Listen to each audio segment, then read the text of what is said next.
Viral sa internet ay isang higit 60 anyos na at nakilala namin sa Angeles, Pampanga. Bakit nga ba tuloy ang pag-rock and roll ni Lolo na 10 taon din lang tumugtog sa Europa? Narito ang kwento.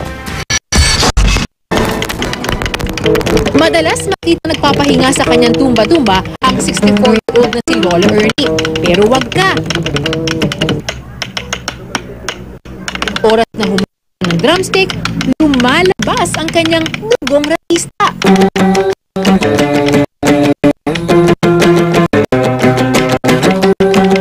Practice pa lang yan para sa kanyang gig. Opo, gig. Dahil si Lolo Ernie, rockstar paggabi. Sample ba nyo?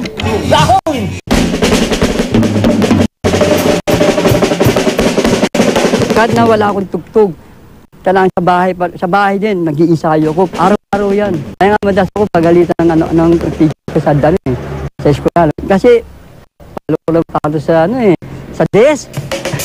Dahil ko sigawan. Elementary pa lang ako. Hanggang sa school, talagang hilig ko na talaga. Kasama ang bandang Upbeat, 4 na beses kada linggo silang tumutugtog dito sa isang bar sa Angeles, Pampanga. Yung mga customer na amaze sa edad niya, nagtatrabaho po siya ng ganung edad. Amazing kasi yung mga trainer, doon nakatingin talaga sa kanya nakapokus. Tapos, iba ang yung appeal niya.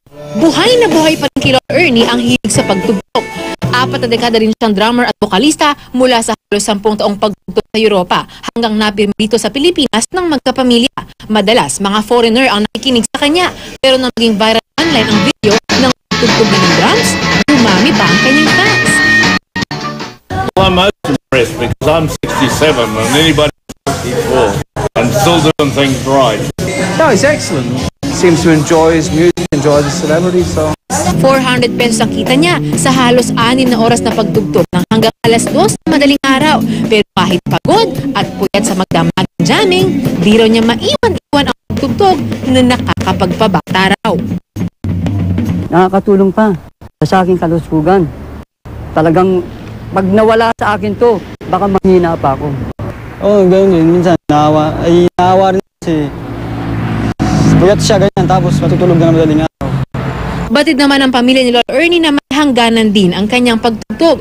Mabuti na lang daw at mana ng kanyang anak ang pagmamahal niya sa musikang malaki ang naging ambag sa buhay niya at kanyang pamilya. Kung talagang hilig po nila at sa puso nila, ituloy nila ang pagkamusika nila. Ang musikero, hindi tumatanda. Di ba? Palaging bata yan. Palagi masaya, maligaya, ganun. Nakangiti, nakatawa. Rita Reyes, GMA News.